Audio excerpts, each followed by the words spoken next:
the flood sirens began screaming across Briar Valley at 2:13 in the morning.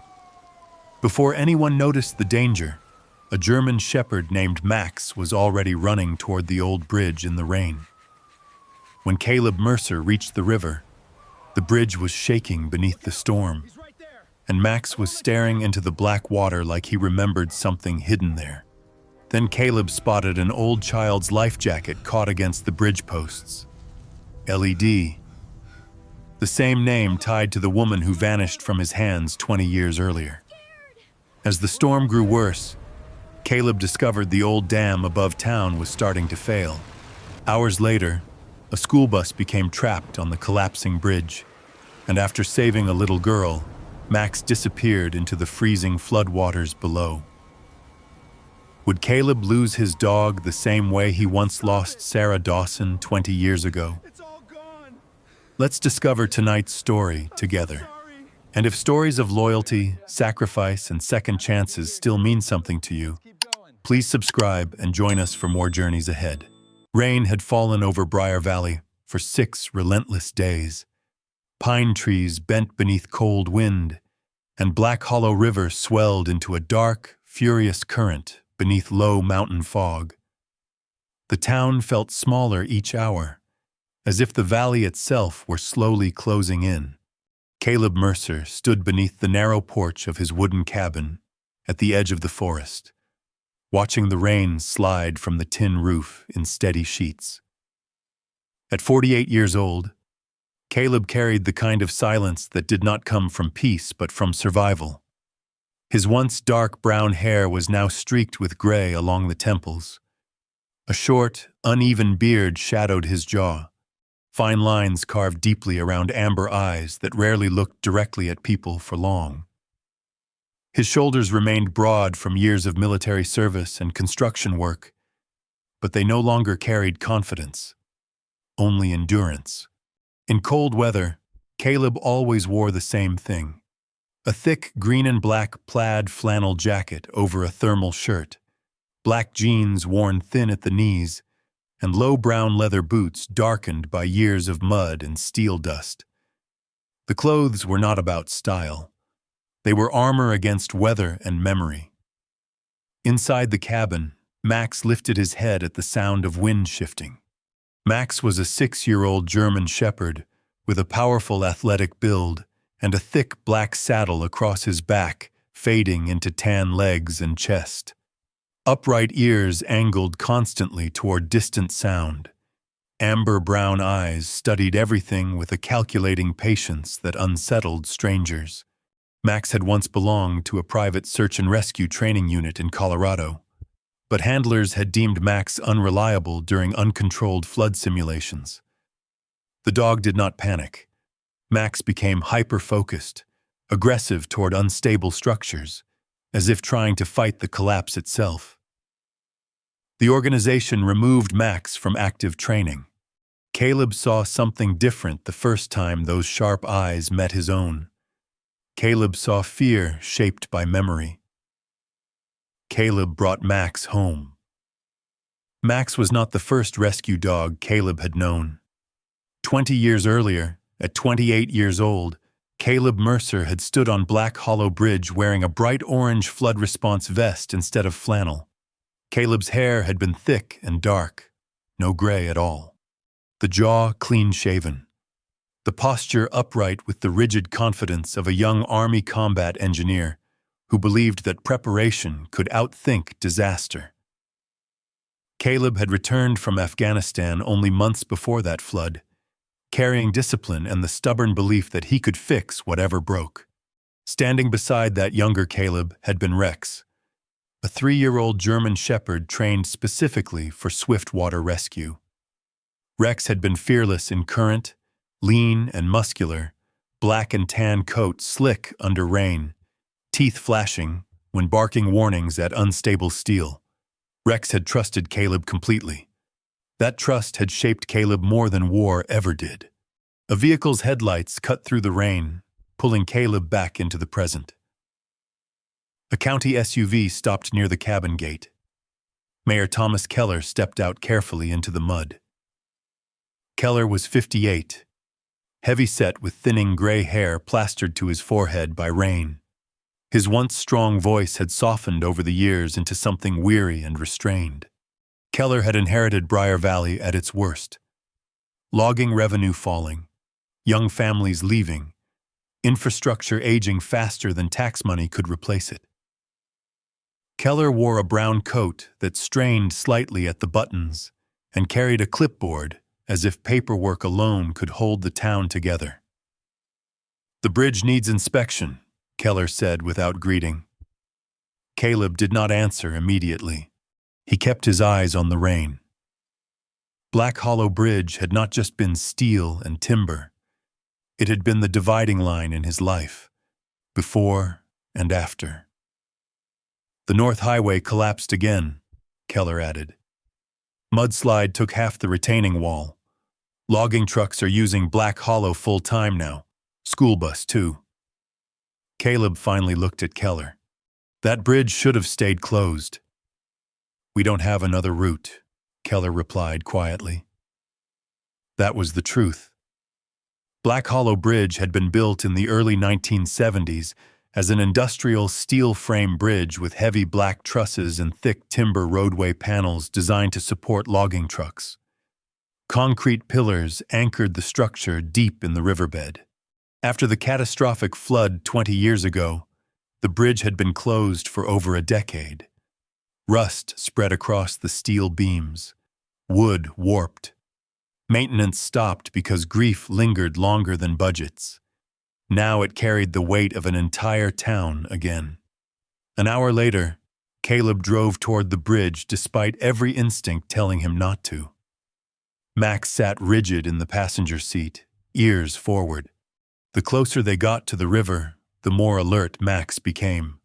Rain thickened, drumming against the windshield.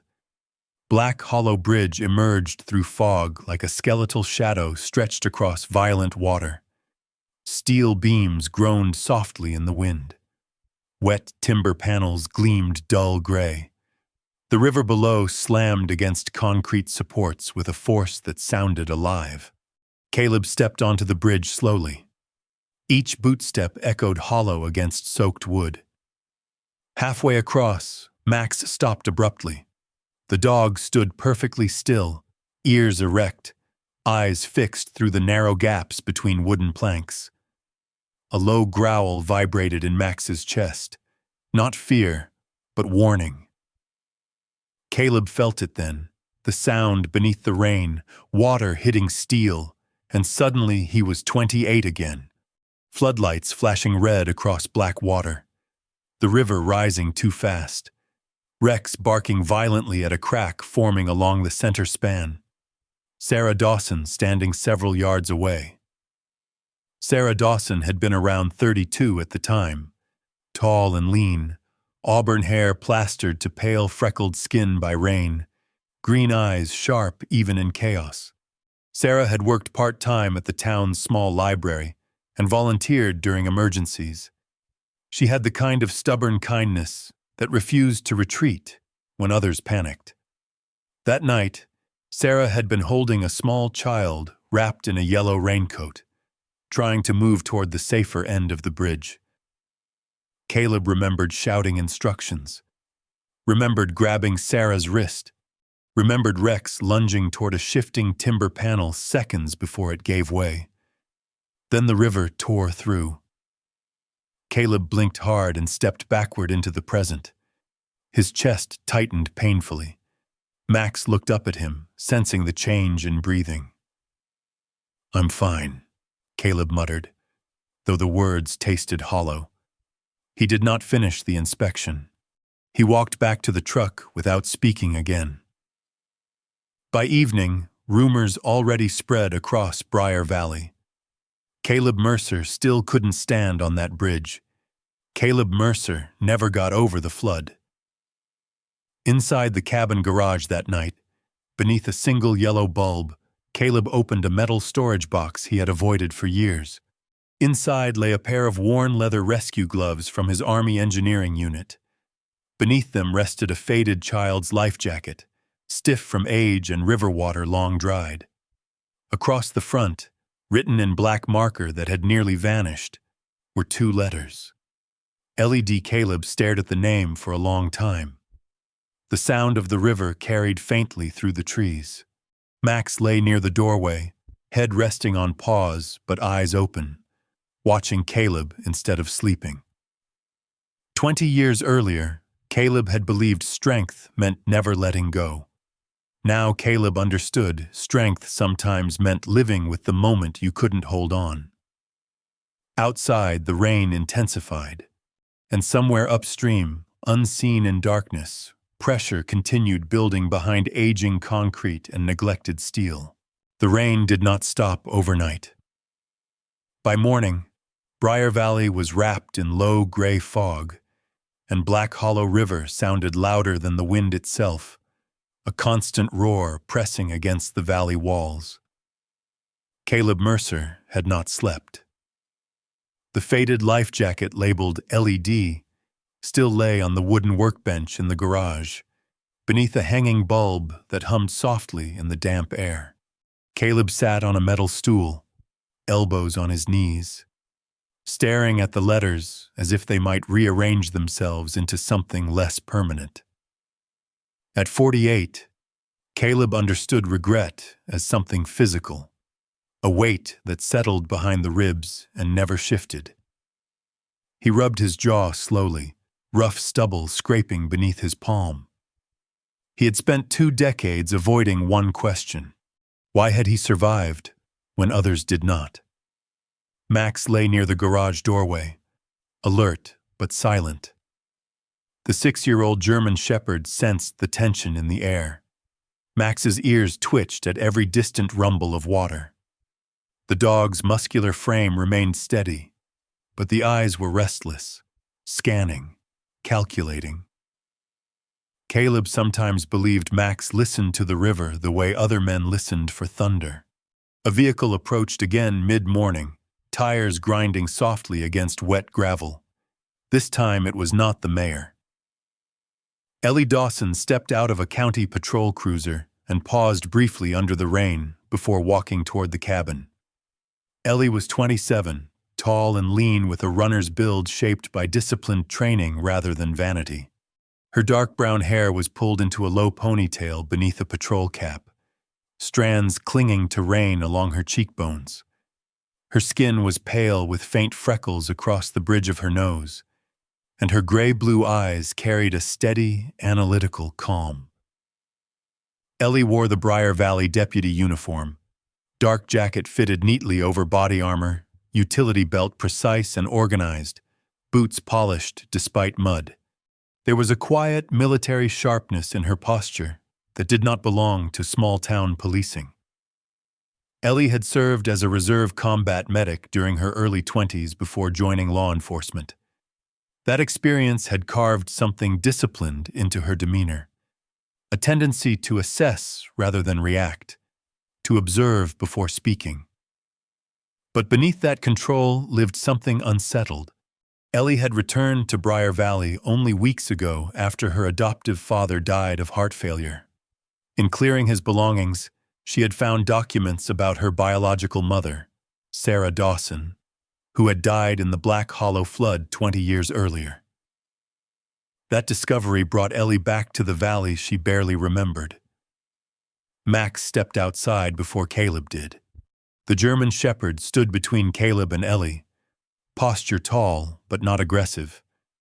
Ellie lowered herself slowly into a half-crouch, hands visible, movements deliberate.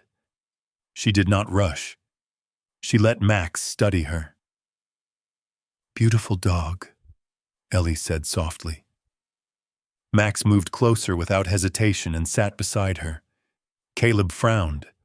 Max did not trust easily, especially not strangers who carried tension. Ellie reached carefully and rested her hand against Max's neck, fingers pressing lightly into the thick fur. "Good boy." The words struck Caleb harder than the rain. For a moment, the present thinned. 20 years earlier, a 28-year-old Caleb Mercer had stood on Black Hollow Bridge in a bright orange rescue vest, rain pouring down his face, adrenaline steady in his bloodstream. Rex had been barking at unstable steel. Sarah Dawson had crouched beside the rescue dog, auburn hair soaked and clinging to pale, freckled skin, green eyes sharp despite fear. Sarah had placed her hand on Rex's head and whispered, "Good boy. Help her." Sarah's voice had been firm, not panicked. Sarah had always been that way, protective without hesitation, stubborn in the face of danger. That stubbornness had shaped her life and, ultimately, her death. Caleb inhaled sharply and returned to the present. "Don't say that," Caleb muttered. Ellie looked up. "Say what?" "Good boy." Ellie studied Caleb carefully now. The disciplined calm shifted into something sharper. Curiosity. "You react like that every time someone talks to the dog?" Caleb stepped back toward the porch, crossing his arms defensively. "You hear about the bridge or the dog?" "The bridge," Ellie replied, rising to stand. "Water level reports from the county show a spike upstream. The auxiliary spillway hasn't been inspected in years." Caleb's eyes narrowed. "You've been digging." "I don't like incomplete reports," Ellie said plainly, "especially when they involve infrastructure failure." Max moved toward the edge of the porch and stared into the tree line where the river lay beyond. A low growl vibrated in the dog's chest. Ellie followed the dog's gaze. "Max always do that?" "When something changes," Caleb answered. Ellie hesitated before speaking again. "I found a photograph in my father's attic, from the night of the flood." Caleb's body stiffened. Ellie reached into a waterproof folder and withdrew a sealed plastic sleeve. Inside was a faded image taken under floodlights. Emergency workers in rain gear. A steel-framed timber bridge. A younger Caleb Mercer, clean-shaven, dark hair untouched by gray, standing tall with Rex at his side. And near them, Sarah Dawson holding a small child wrapped in yellow. "My adoptive father told me my mother died in the flood," Ellie said quietly. "He never told me who was there." Caleb took the photograph slowly. His fingers trembled despite himself. He remembered that night in fragments. The roar of water. The vibration of timber splitting. The moment his hand closed around Sarah's wrist. The moment steel shifted behind them. "You were there," Ellie continued. "You survived." Caleb handed the photograph back without answering. Ellie stepped closer, rain falling harder now. "I don't need comfort. I need truth." Caleb's jaw tightened. The weight inside his chest shifted again. Heavier this time. For 20 years, he had replayed the same sequence of seconds. He had told himself that silence protected everyone. But now the daughter of the woman he could not save stood in front of him asking for clarity. "You don't want that," Caleb said finally. Ellie's expression did not waver. "I served overseas. I've seen things that don't go away.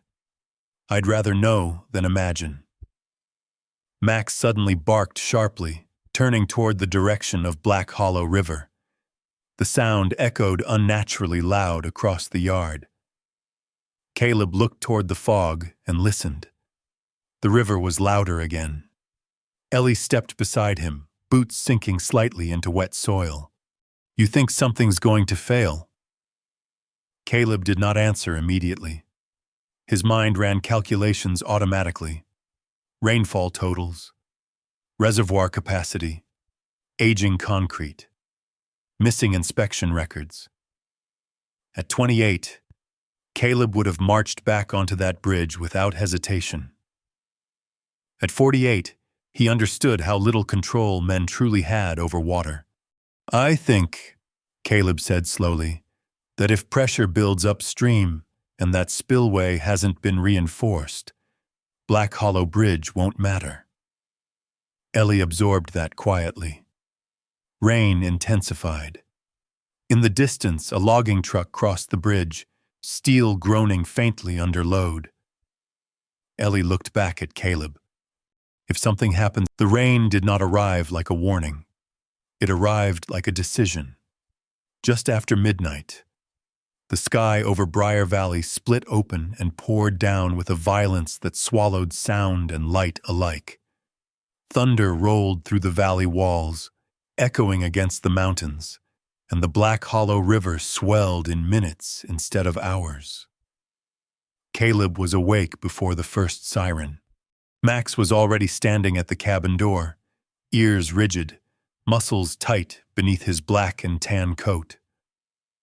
The dog's amber eyes locked toward town before the distant emergency alarm even began to wail. Caleb pulled on his forest green and black plaid flannel jacket, still damp from earlier, and stepped into his boots without fully lacing them. He did not wait for the official call. He knew the river. He knew that tone in the wind. When he started the truck, Max jumped in beside him without command. They drove through sheets of rain that blurred the road into streaks of gray. Halfway down the hill toward Black Hollow Bridge, Caleb saw flashing headlights cutting wildly through the storm. A red pickup truck was stranded across the center span, angled sideways, its rear tires spinning uselessly on slick planks. One side of the bridge railing had splintered where the truck had clipped it. The structure beneath groaned under the weight of both water and vehicle. Caleb parked at the entrance and ran forward through the rain. Inside the pickup were 3 people. The driver was a man in his early 30s, with a thick brown beard and sharp cheekbones, his face pale with panic. His name, Caleb would later learn, was Mark Ellison, a mechanic from the south end of town. Years earlier, Mark had survived a near-fatal logging accident when a cable snapped and crushed his left leg. The injury left him with a slight limp and a lingering distrust of unstable structures. That fear now showed in the tremor of his hands on the steering wheel. Beside him sat his wife, Claire, a petite woman with short blonde hair plastered to her forehead by rain leaking through the cracked window sill.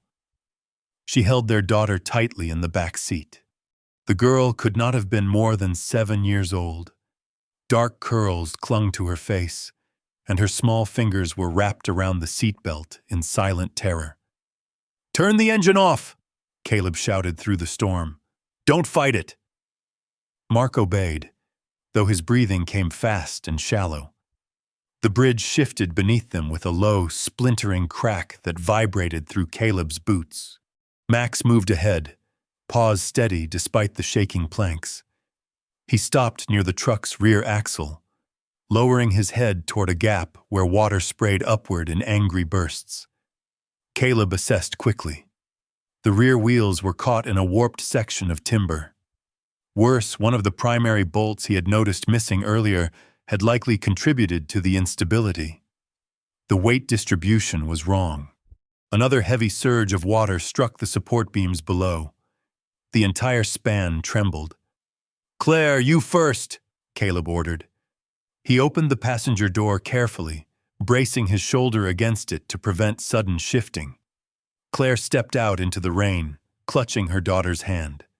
Max moved close to the child immediately, pressing his solid body against her legs as if anchoring her to the bridge.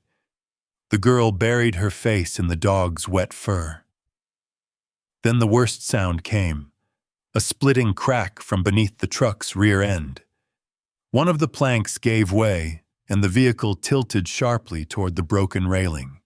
Mark yelled, grabbing at the steering wheel, though it did nothing to help.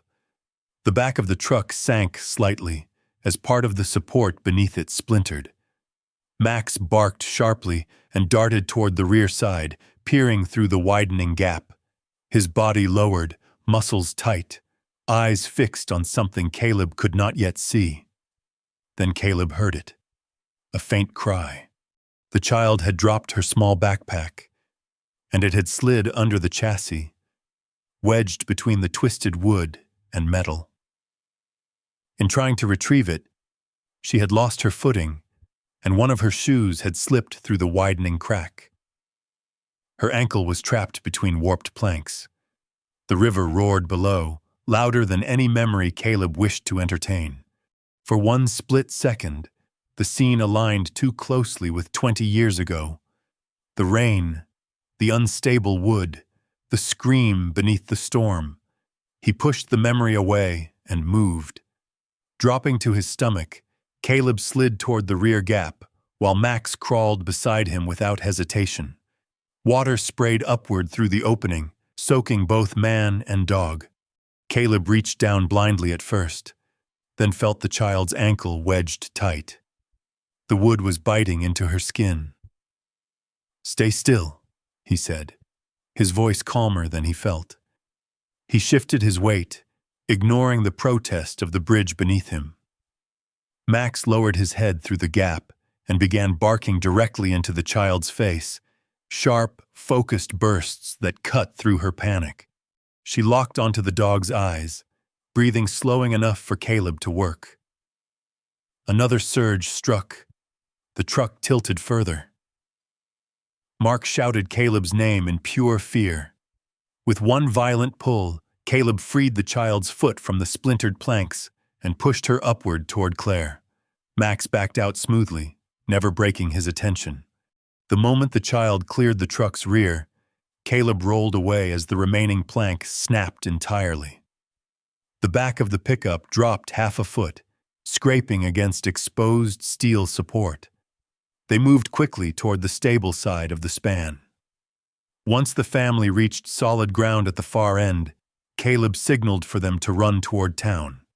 Mark paused only long enough to look back, eyes filled with a gratitude too shaken to form words. The storm did not ease. Caleb stood in the center of the bridge for several seconds after the family disappeared into rain. He listened. The wood was cracking in patterns now, not random, but systematic. He crouched and touched the surface with his palm. The vibration was continuous. Ellie's patrol vehicle arrived moments later, lights cutting through the downpour. She stepped out without hesitation, rain soaking her uniform almost instantly. "Report?" she asked, breath steady despite the scene. Caleb gave her a brief summary. She studied the sagging center span, jaw tightening. "We should close it," she said. Before Caleb could answer, another truck approached from town, headlights reflecting off wet planks. The driver rolled down his window. It was Dale Rourke, the current manager of the lumber mill. Dale was in his mid-40s, tall, broad-chested, with a permanent 5 o'clock shadow and sharp, calculating eyes. Years earlier, when the mill nearly shut down during an economic downturn, Dale had taken over from his father, restructuring operations with ruthless efficiency. He was respected for saving jobs but criticized for cutting corners. "We can't shut this down," Dale called over the rain. "Morning shipments are lined up. If we stop now, we lose contracts." Ellie stepped forward, rain streaming down her face. "If that bridge collapses, you'll lose more than contracts." Dale's jaw clenched. He glanced at Caleb as if expecting support. Instead, Caleb remained silent, eyes fixed on the trembling planks. He remembered another argument in another storm.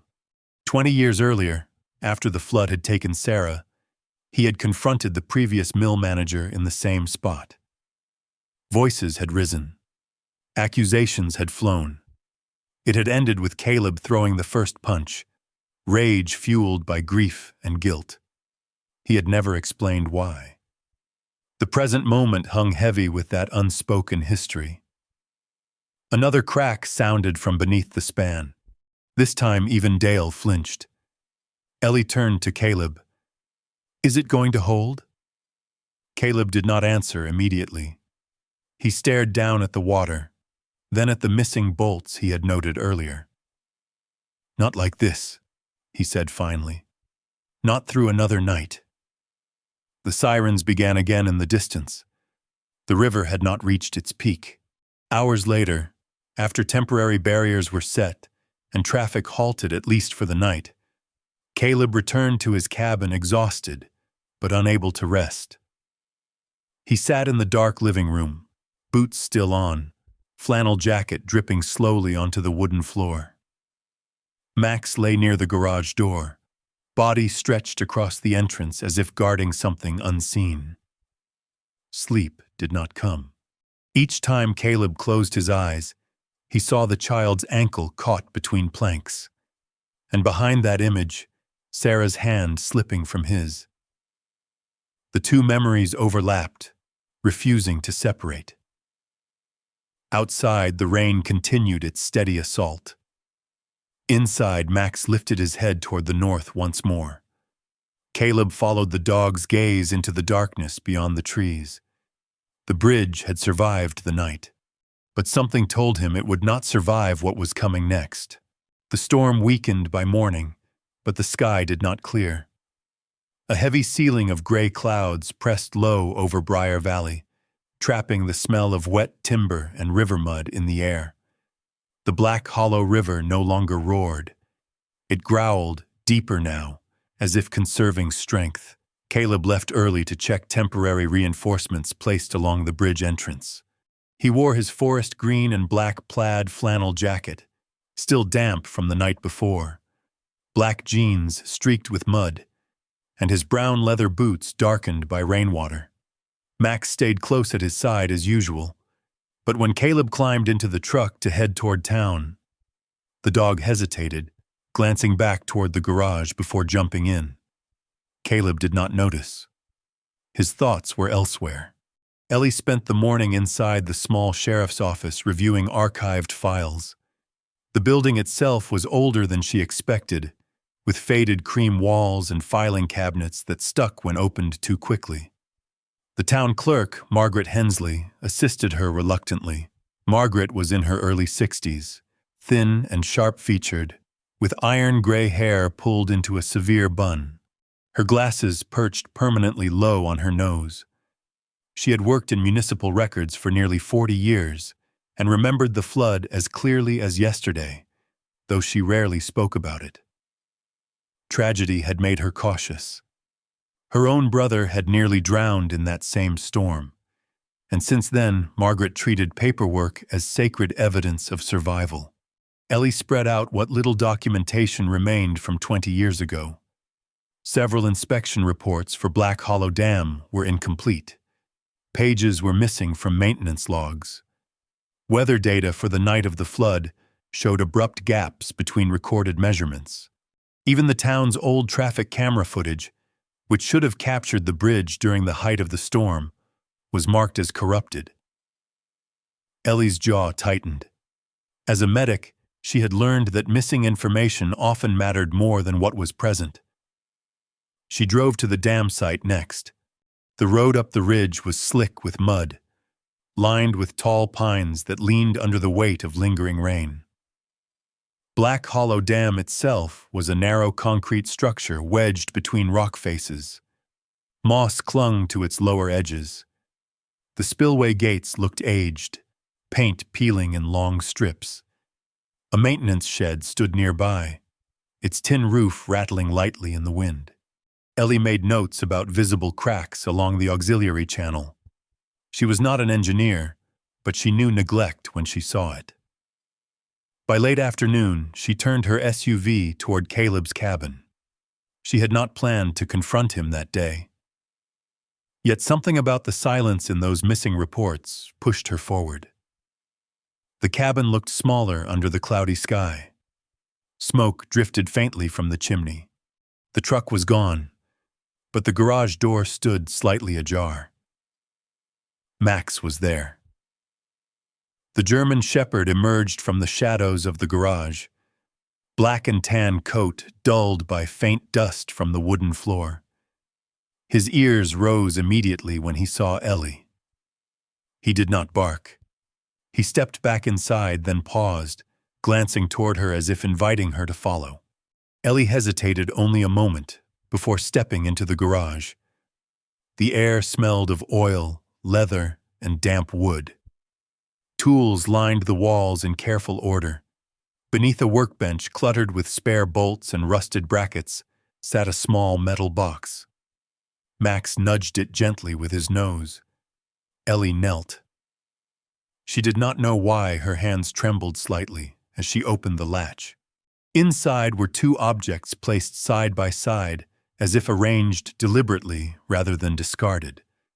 A pair of old leather gloves, cracked along the knuckles, shaped by years of wear, and a faded child's life jacket. She lifted it slowly. The fabric was stiff from age. Across the front, written in faded black marker, were the letters she had seen in the file in her father's attic. LED. The world narrowed. The sound of wind against the garage roof seemed distant, almost underwater. She stared at her own name in her mother's handwriting. Her breathing grew shallow. That life jacket was supposed to have been lost in the flood. Her father had told her it had been swept away along with everything else. Max sat beside her, watching closely. There was no aggression in his gaze, only awareness. When Caleb returned at dusk, he saw Ellie's patrol vehicle parked outside and knew immediately what she had found. He stepped into the garage slowly. He did not ask why she was there. He did not pretend confusion. His hazel-brown eyes moved from Ellie's face to the life jacket in her hands. For a moment, his expression held something unguarded. Not anger, not fear. Something heavier. "You kept it," Ellie said quietly. Her voice did not accuse.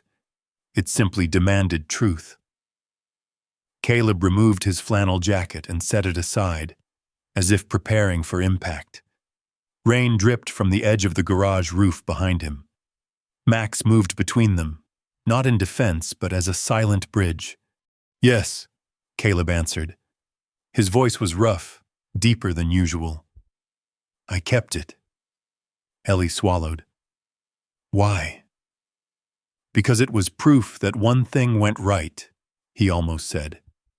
Instead, he forced himself to meet her eyes. "Because you survived." The admission hung in the air. Ellie's shoulders stiffened. "You were there," she said. It was not a question. Caleb nodded once. "I carried you off that bridge." The memory did not arrive in fragments this time. It unfolded fully. 20 years earlier, Caleb had been 28, younger but already marked by responsibility. His face had been less lined then, his hair darker, his movements faster. He had not yet enlisted. He worked odd construction jobs and volunteered with local emergency teams. When the flood warnings came that night, he had rushed toward the bridge with others.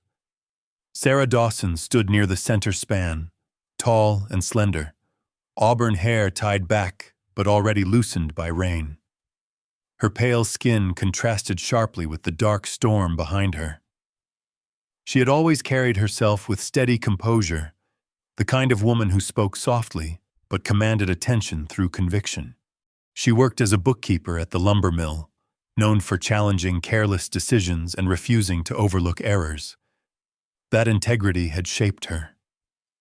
Caleb remembered how she had crouched beside her daughter, adjusting the child's life jacket with careful fingers.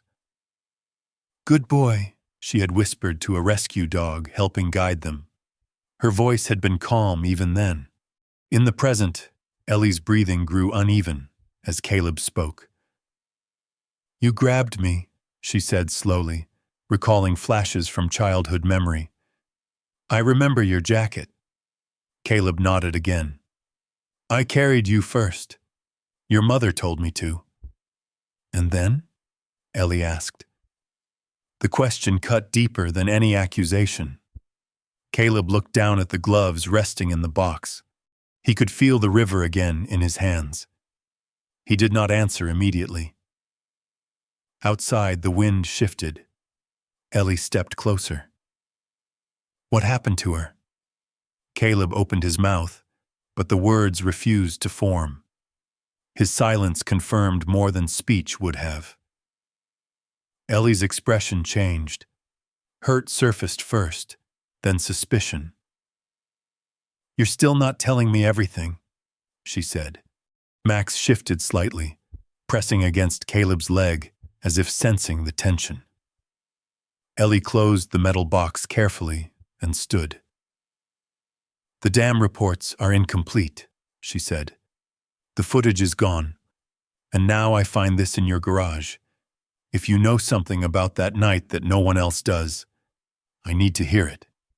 Caleb's jaw tightened.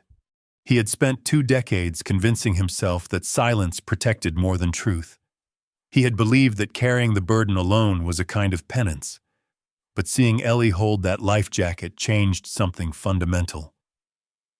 "I know how your mother died," he said finally. Ellie did not blink. "Then tell me." Caleb looked past her toward the trees beyond the garage. The river's low rumble carried even there. He could not speak the full truth yet, not without reopening something he was barely able to contain. "I'll tell you," he said, voice steady but strained. "But not here." Ellie studied him for a long moment. She nodded once. "Tomorrow," she said. She left without another word. Caleb remained standing in the dim garage, staring at the closed box. Max lay down in front of it, body stretched protectively across the floor as he had the night before. Outside, the river continued its quiet growl. For the first time, Caleb understood that keeping the past buried was no longer an option. Rain fell in steady sheets over Briar Valley, the sky low and colorless, as if the mountains themselves were holding their breath. Black Hollow River roared louder than any engine in town, a constant reminder that water always remembered where it once flowed. Ellie Dawson stood outside a weathered trailer at the far edge of town, boots sinking slightly into wet gravel. The trailer leaned subtly to one side, aluminum siding faded and dented by years of neglect. A single porch light flickered weakly despite the daylight.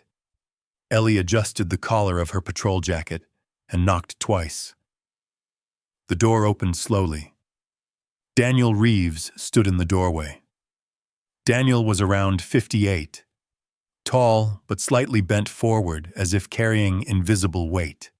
Thick gray stubble covered a once strong jawline, and a scar ran from the corner of his left eye down toward his cheek, pale against weathered skin. His dark hair had thinned considerably, streaked unevenly with white.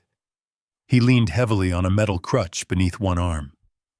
His right leg ended just below the knee, replaced by a worn prosthetic that clicked faintly when he shifted his balance. His eyes were brown, but dulled by years of guilt and alcohol. Daniel had once been a volunteer rescue worker in Briar Valley. Brave, impulsive, the kind of man who ran toward disaster because he believed that courage alone could change outcomes. After the flood 20 years ago, Daniel never volunteered again. "You're the deputy," Daniel said quietly, voice rough from disuse. Ellie nodded. "Ellie Dawson." Daniel's eyes flickered at the last name. "I figured," he said. Inside, the trailer smelled faintly of damp wood and cheap whiskey. A faded photograph hung crookedly on the wall, floodlights illuminating Black Hollow Bridge decades earlier. Ellie stepped inside. "I need to know what happened that night." Daniel stared at the photograph for a long moment before answering. "You sure?" Ellie's posture remained steady. "I don't want rumors. I want the truth." Daniel moved slowly toward a worn armchair and lowered himself into it. The prosthetic clicked again as he adjusted. Rain tapped against thin metal walls. 20 years ago, Daniel began. I was 38. Thought I was invincible. Had a wife then. Had both legs. Thought floods were something you measured, not something that swallowed you. Ellie listened without interruption. Your mother was stubborn, Daniel continued, eyes unfocused now. Sarah Dawson didn't wait for permission to help. She showed up at the bridge before half the town did.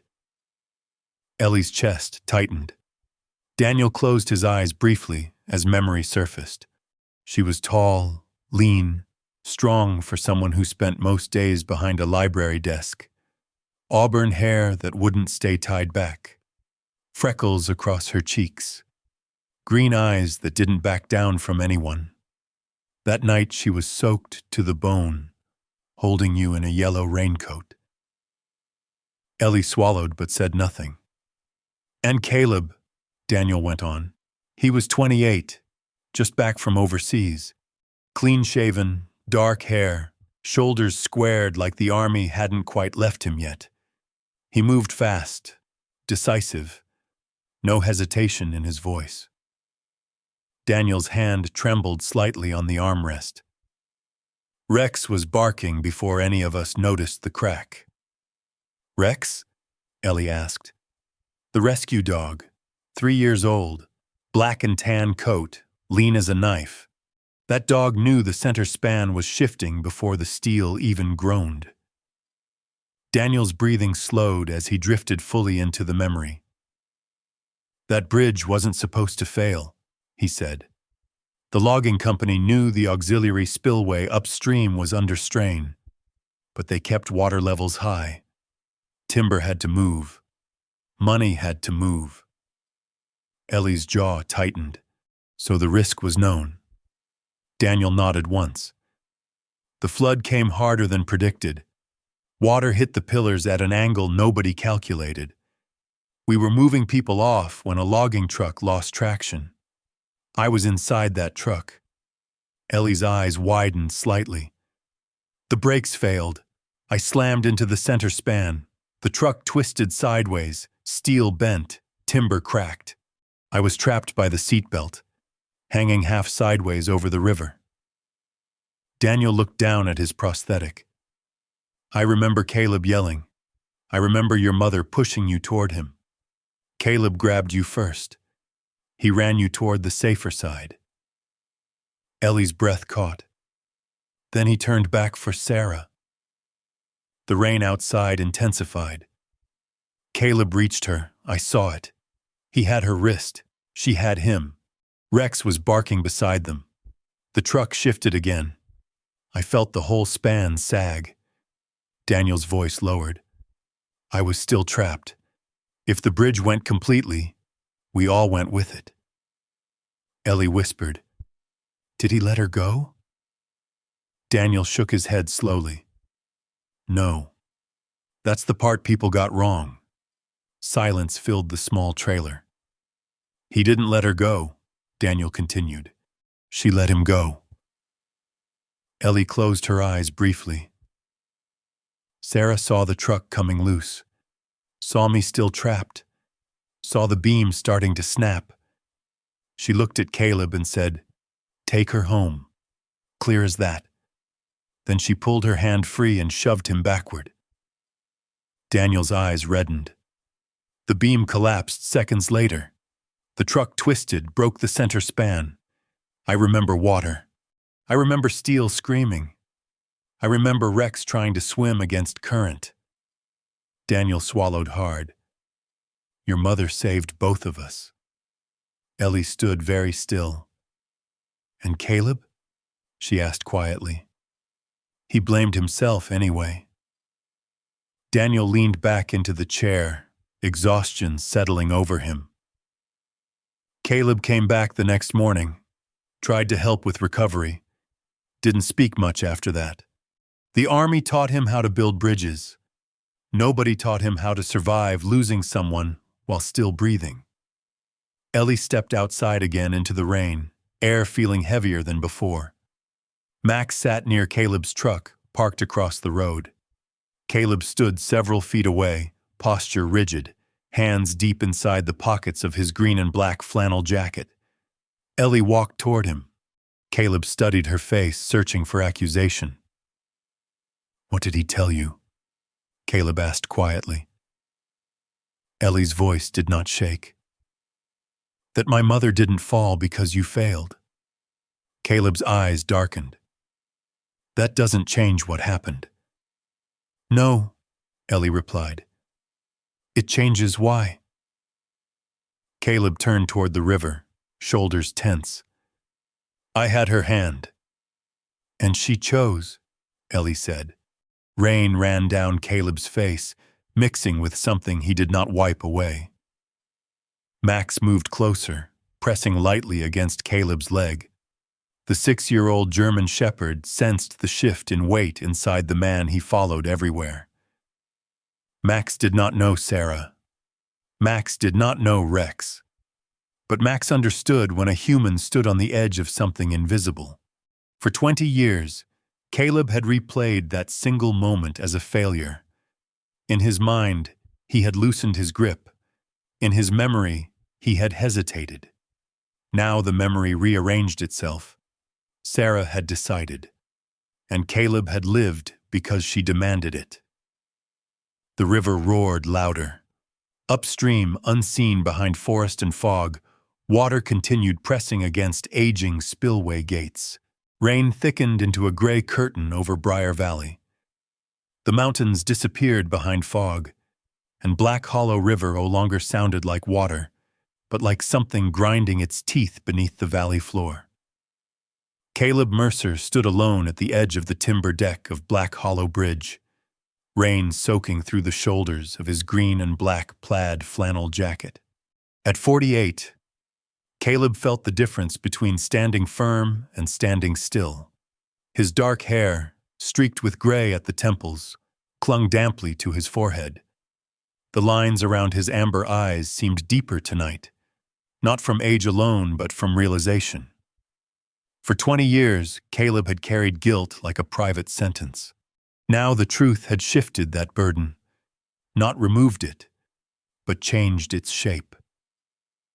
Max stood beside him, 6-year-old German shepherd muscles tense beneath a thick black and tan coat glistening with rain. The dog's ears angled sharply toward the river. Max did not bark. Max listened. Behind them, headlights cut through the storm. A white state engineering truck rolled carefully onto the approach road. A tall man stepped out, adjusting a hard hat beneath the rain. This was Richard Harlan, a state infrastructure engineer in his early 50s. Harlan was lean with sharp cheekbones and a narrow, analytical face framed by thinning blonde hair. His glasses fogged immediately in the damp air. He moved with deliberate precision, as though every step required calculation. Years of working in disaster zones had stripped softness from his manner. Harlan's reputation was built on unpleasant honesty. "Mr. Mercer," Harlan called out above the rain. "I was told you'd be here." Caleb nodded once. Harlan walked onto the bridge, boots striking the timber deck with professional detachment. He crouched near a steel joint and ran gloved fingers along rusted bolts. "The auxiliary spillway upstream is showing stress fractures," Harlan said without preamble. "If water release accelerates beyond predicted levels, this structure won't hold." Caleb already knew that. Harlan stood again and looked Caleb directly in the eyes. "We're looking at less than 24 hours if rainfall continues at this rate." The words did not surprise Caleb. They confirmed something he had felt in his bones since the river first began rising. "Evacuation?" Caleb asked. Harlan shook his head. "Official order hasn't been issued. Logging company is pushing back. Claims projections are exaggerated." Caleb's jaw tightened.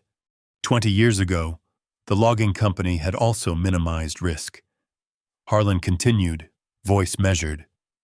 "If the auxiliary spillway collapses, the surge will hit the bridge first. It will shear through the center span." Caleb looked toward the middle of the bridge.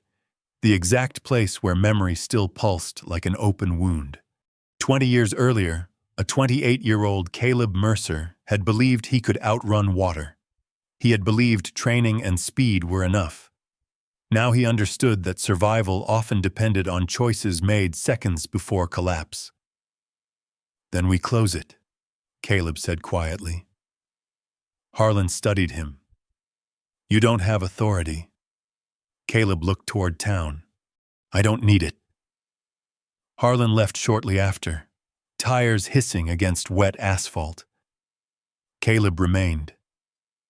For a moment, rain softened, and Caleb allowed himself to remember Sarah not as a flash of disaster, but as a living woman.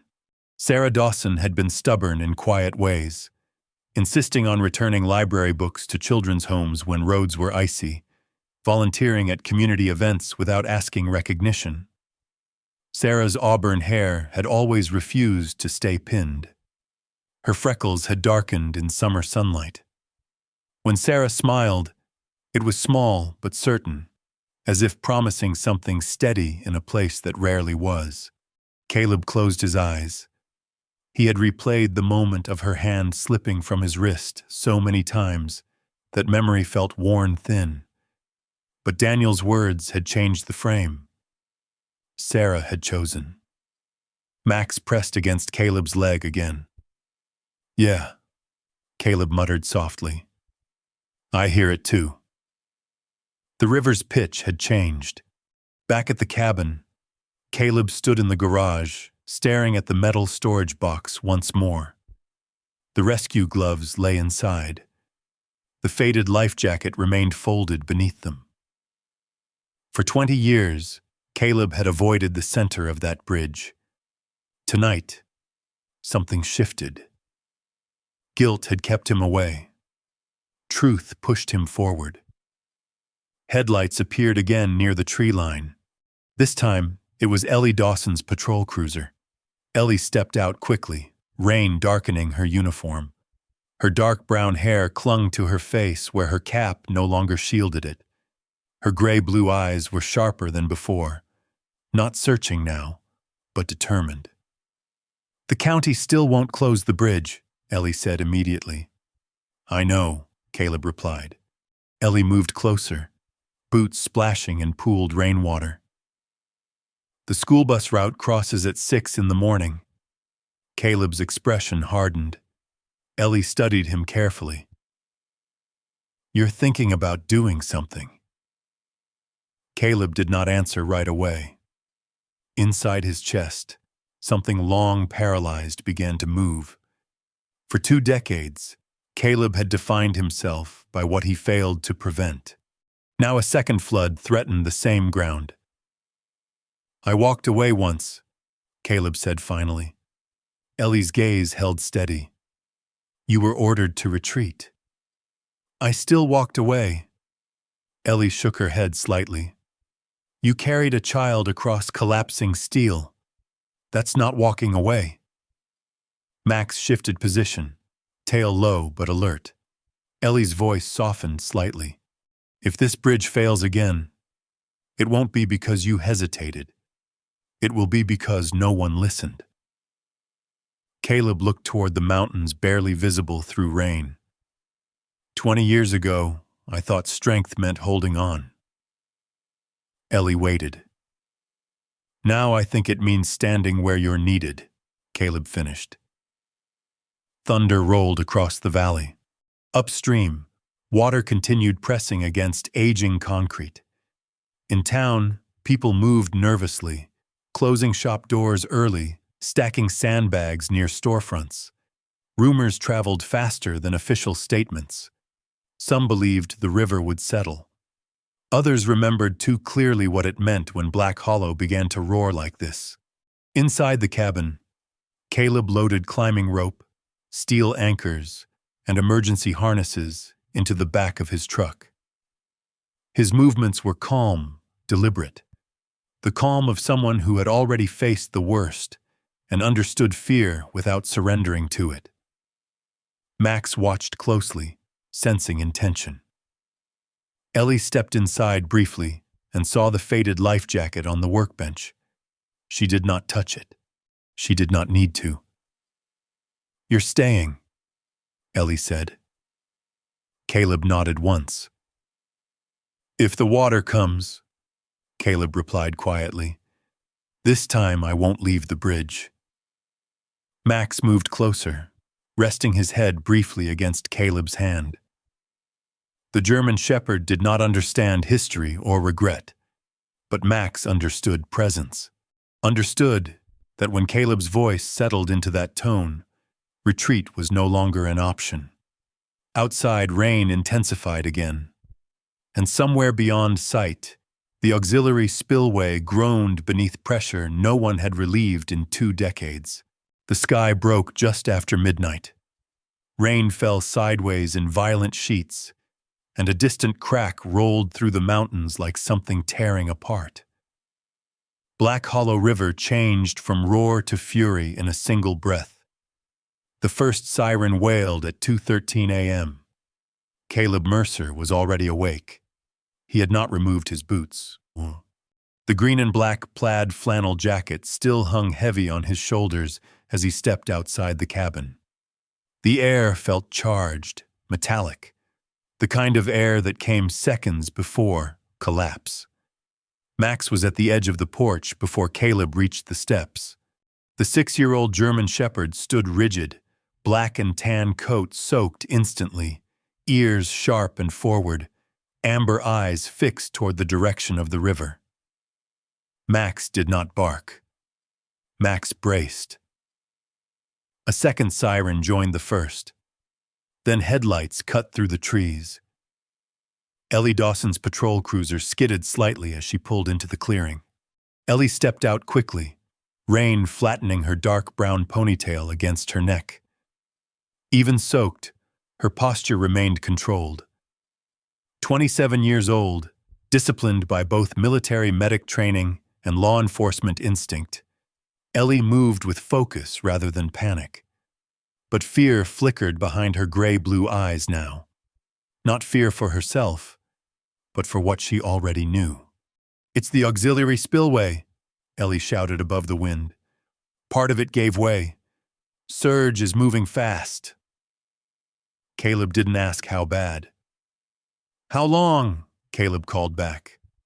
"Minutes." Caleb nodded once and climbed into his truck. Max leapt into the passenger seat without hesitation. Ellie followed in her cruiser behind him as both vehicles raced toward Black Hollow Bridge. By the time they reached the bridge, chaos had already begun. Vehicles lined both approaches. Headlights cut across sheets of rain. People shouted over the rising water.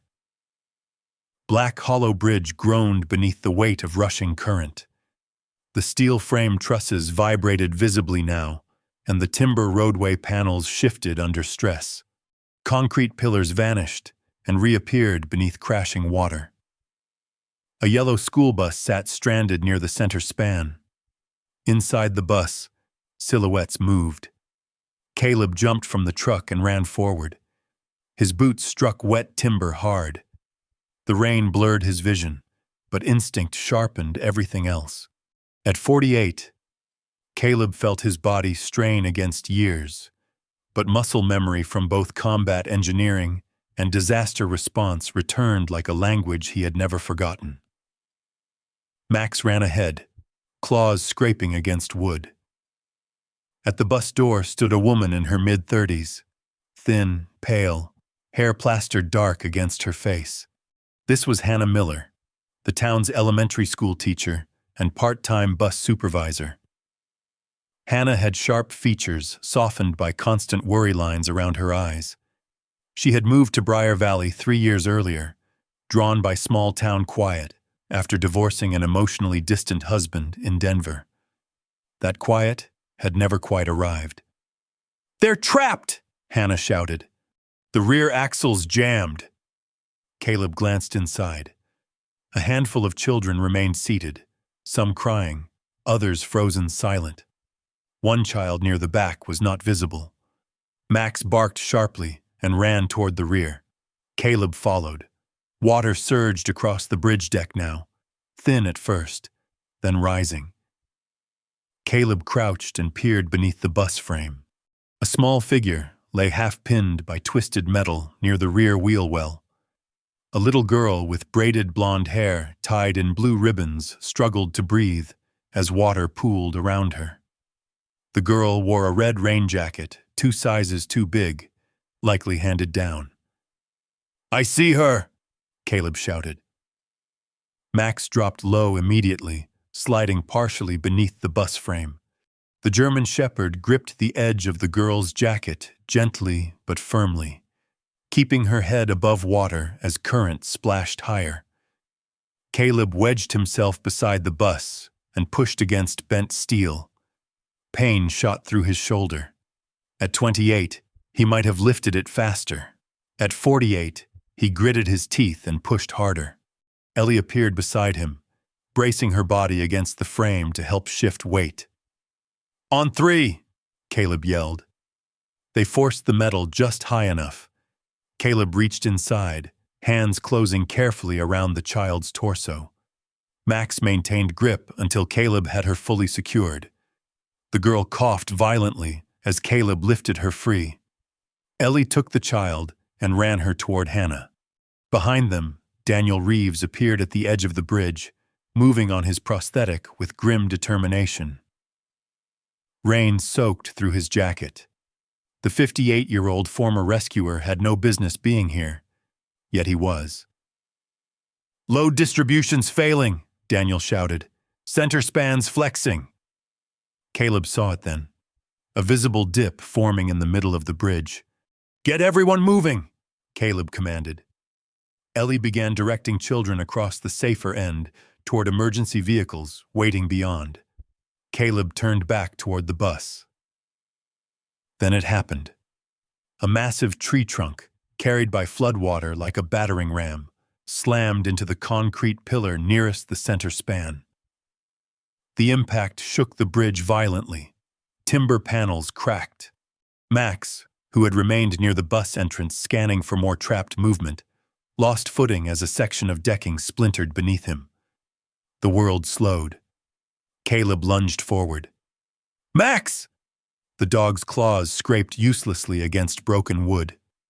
For a fraction of a second, Caleb locked eyes with Max.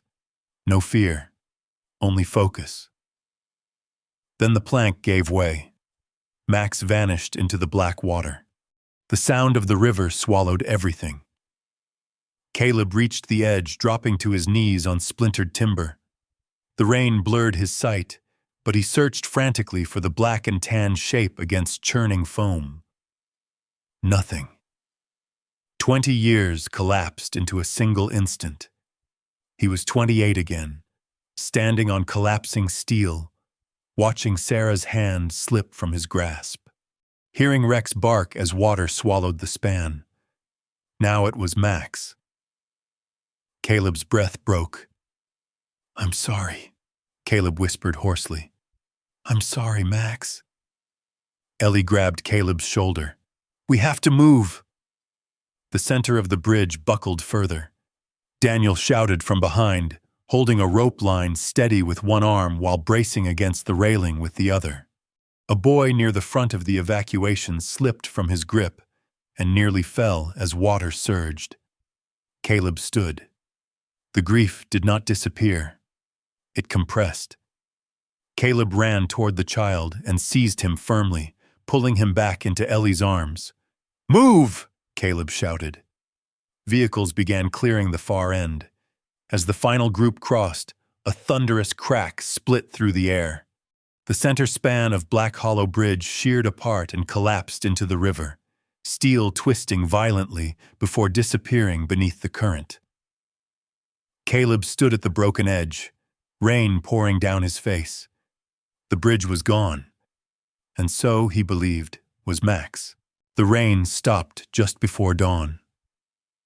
Briar Valley woke beneath a sky washed pale and fragile, as if the storm had stripped the color from everything it touched.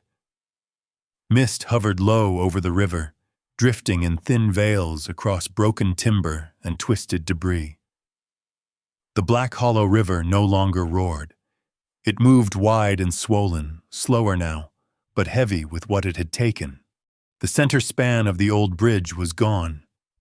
Only jagged edges of wood and bent metal jutted from each side of the riverbank like broken teeth. Mud coated the streets. Storefront windows were cracked. The scent of wet earth and splintered pine filled the air. Caleb sat alone on a folding chair outside the temporary evacuation center, set up in the high school gymnasium. He wore his forest green and black plaid flannel jacket despite the clearing sky. Black jeans streaked brown with dried mud, boots still damp. In his hands he held Max's collar, the worn leather strap he had found tangled in a twisted section of safety rope pulled from the remains of the bridge. The metal tag hung silent against his palm. He had not slept. Ellie moved through the crowd inside the gym, organizing volunteers, directing families to cots, checking minor injuries. Her face was pale from exhaustion, dark circles shadowing her eyes, but her movements remained controlled. Daniel Reeves sat near the entrance, leg elevated, stubbornly refusing hospital transport.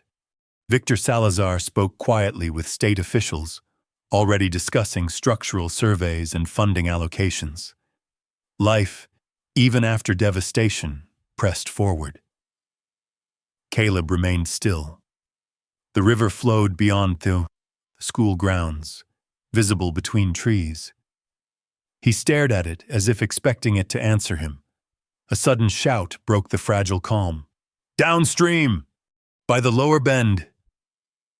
The voice belonged to Thomas Harlan, a broad-shouldered rancher in his early 50s with sun-darkened skin and a thick mustache that curved over a permanently serious mouth.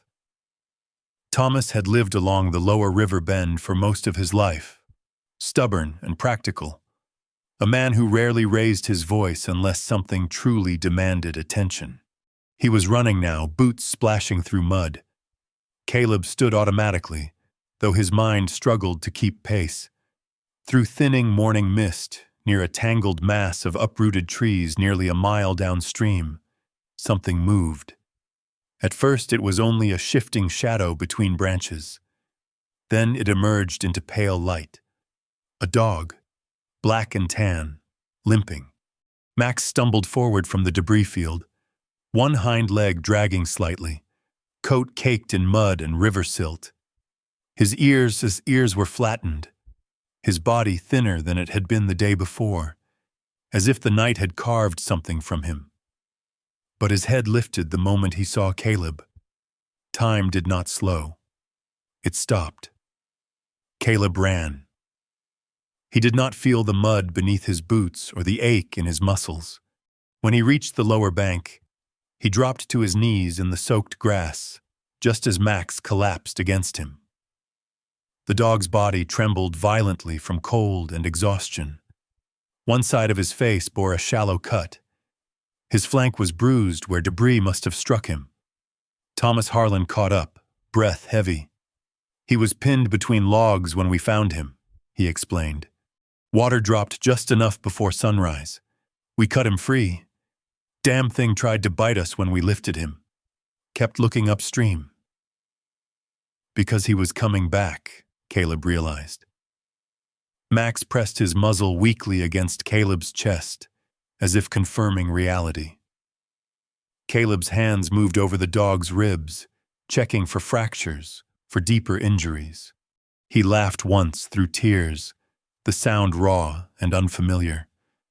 "You stubborn idiot," he whispered, voice breaking into a smile. Ellie arrived moments later, kneeling beside them. She examined Max with practiced efficiency. "He's dehydrated," she said, "but he's alive." Her eyes met Caleb's. No words were needed. Later, at the makeshift medical station inside the gym, a volunteer veterinarian named Dr. Lila Morgan assessed Max properly. Lila was in her mid-30s, tall and athletic, dark brown hair pulled into a low ponytail. She had returned to Briar Valley the previous year after working in emergency animal response teams during wildfire seasons in California.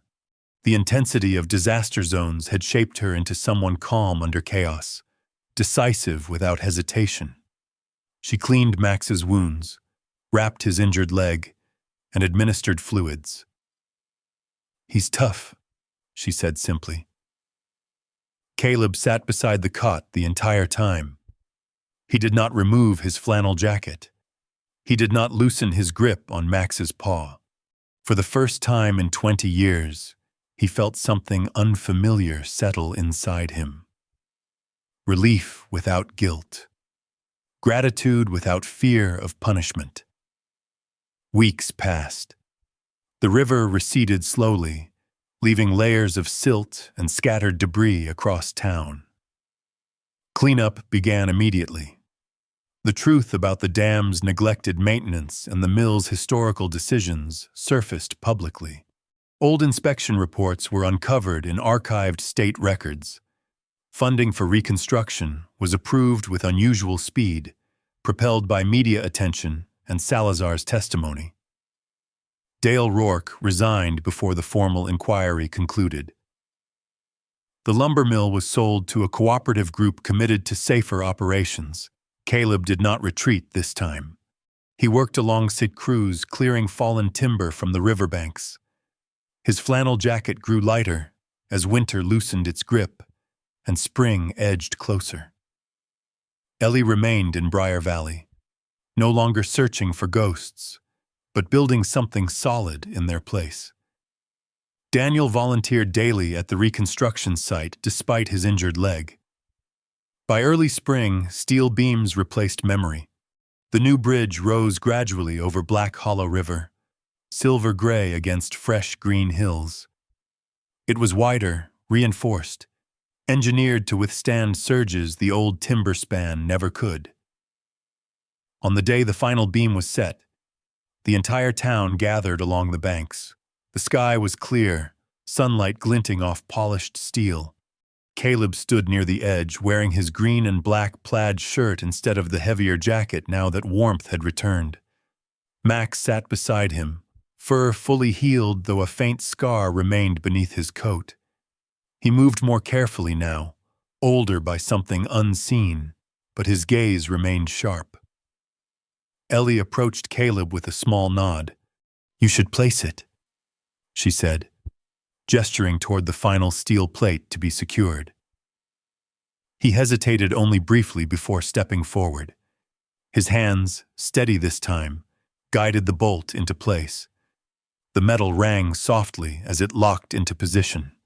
Applause rose from the crowd. A cloth banner draped over the entrance fluttered in the breeze. Ellie pulled the cord. The fabric dropped. Sarah Dawson Bridge. The name gleamed against polished steel. Caleb stared at it in silence.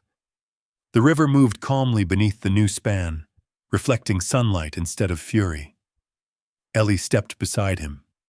"She didn't choose to save you so you could keep drowning," she said quietly. He nodded once, throat tight but no longer suffocated by shame. At sunset, after the crowd dispersed, Caleb and Max crossed the new bridge alone. The air smelled of early spring grass. Birds returned to branches once stripped bare. Halfway across, Caleb stopped and looked down at the steady flow of Black Hollow River. He removed the old leather gloves from his back pocket. The gloves he had worn that night 20 years ago. The gloves he had carried like a sentence. He held them for a long moment, then released them into the current below. Not to erase memory, not to forget, but to free it from blame. Max walked beside him to the far end. This time, Caleb did not turn back in fear. He walked forward. In the end, the river did not stop flowing. It never would. But Caleb Mercer finally did. For 20 years, he had measured his life by a single night of rain and a hand he could not hold. He had believed survival was a kind of failure, that staying meant cowardice, that love ended where water began. Yet when the flood returned, he did not run. He stood. He chose differently. And somehow, that was enough. Now, when Caleb walks the length of the steel bridge at dusk, Max moving steadily at his side, he no longer hears only the sound of rushing water. He hears footsteps, children laughing, wind through rebuilt beams. He feels the weight of memory, but it no longer crushes him. Some losses never leave, they change shape, and sometimes healing does not come as a miracle. It comes quietly. When a man who once feared the bridge finally crosses it without looking down. If this journey meant something to you, I'm grateful you walked it with us.